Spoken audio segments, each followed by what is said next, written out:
Hey folks, it's Eznix with a little video on one of my original discoveries in the Arch-based Linux world that got me interested in Arch. This is SwagArch. This particular ISO was released back in 2019, I believe February, by the date, by the numbers in the ISO. I discovered it, I believe, around 2017, 2018 maybe. Played with it a number of times over those year to 2 years. And the developer went on. He left Arch development, Arch system building for something else. He was a programmer and photographer. So I'm doing this video really just to give you a glimpse into one of my inspirations for Arch-based systems. SwagArch to me represented a very minimal yet complete desktop option. Xfce, always one of my favorites. Um, Plank, not so much, but you know what? That's easy to switch out or turn off or uninstall. Let's take a look at the menu and see what kind of software they put in the system here. Under accessories, we have a archive manager, great. Um, Calculator, KeyPass X for passwords, Light Locker DM settings and stuff. Menu editor, Plank itself, screenshot for screenshotting. Let's see, under graphics, we have Darktable, GIMP, and Pix. As I said, the author of SwagArch was a photographer, so hence the Darktable heavy-handed graphics applications out of the box. We have Firefox as our only real internet package, but you can add more, of course.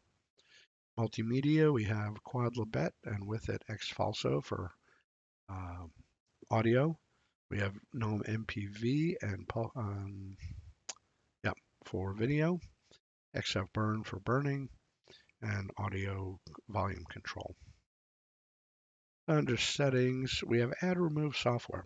This was the system that introduced me to Pamac and the horrors thereof. Now, Pamac is, to me, an abomination. It should not really be used on Arch. If it works well in Manjaro, that's fine. That's where it was born. Hopefully it works fine in Manjaro.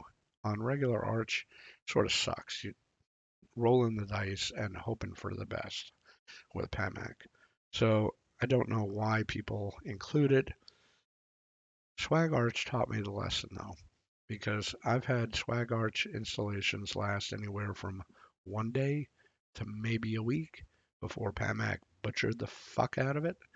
Um, and when I say butchered, I'd have unbootable systems because the Pamac uh, updating process would just crash or wouldn't complete properly. Left my system. It was a good lesson to learn to just avoid Pamac at all costs. Learn how to use Pacman in the terminal, A-OK. Swag worked fine with Pacman, of course. We have a firewall here. Let's see, we have a menu editor again. Panel customizer, panel profiles, backup and restore utility.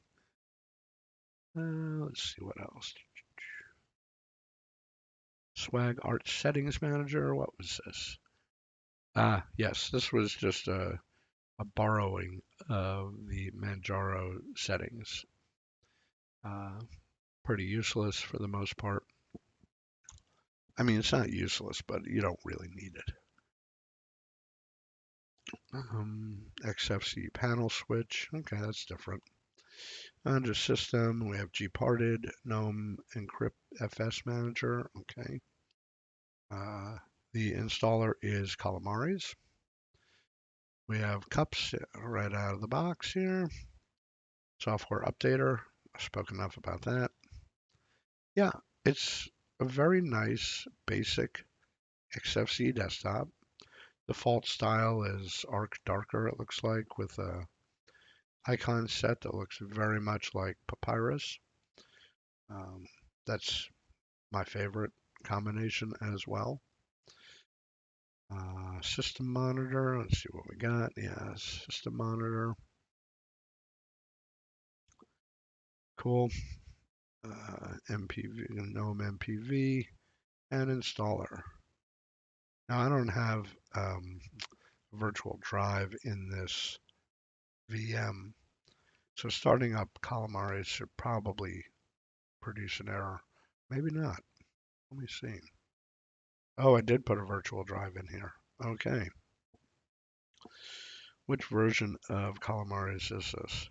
3.2.3. Okay. Very basic offline installer. Worked very well. Still does. SwagArch support probably shouldn't go anywhere anymore.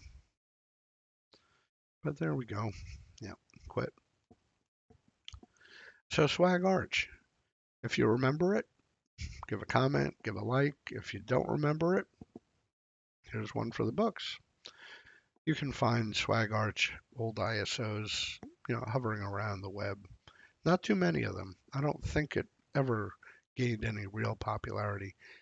Back when I was into it, I did do a couple videos on SwagArch back on my YouTube channel. I don't think they're still up there because I've weeded old videos, irrelevant videos over the years. Um, so distributions that no longer exist, I got rid of a lot of those videos. I still don't know whether I should have done that, but hey, it is what it is. I'm not a hoarder. I don't collect old videos just to collect them. Hope you enjoyed the video look at SwagArch, and hopefully this audio is better than it was in my last video. I will continue. Um, my next video will be back on Ezarcher, of course, because I really don't find a point in reviewing or looking at software anymore, that it just doesn't interest me. EndeavourOS came out with a new refreshed ISO. RebornOS came out with a new ISO recently. I looked at them, thought about doing videos. I really don't have much to say other than, it looks nice, but I wouldn't use it. Do I really need to waste my time with a video that says that for almost everything I try? It looks nice, but I still wouldn't use it. That's why I build my own. SwagArch was one of my inspirations to learn how to build my own because I thought it was simple when I saw SwagArch. Realized it wasn't. I wound up having to hunt down other video instructions on YouTube for how to work with Arch ISO, the program that builds the Arch ISOs. But SwagArch got me started thinking about that process. So I can honestly say SwagArch was the impetus or the inspiration behind what became Ezarcher. Hope you enjoyed this video. If you did, give it a comment, give it a like, thumbs up, whatever. If you didn't, do the opposite. It doesn't really matter. Hope you enjoyed and stay safe and be nice. You'll see me in another video at some point when Ezarcher has an update. Bye bye, folks.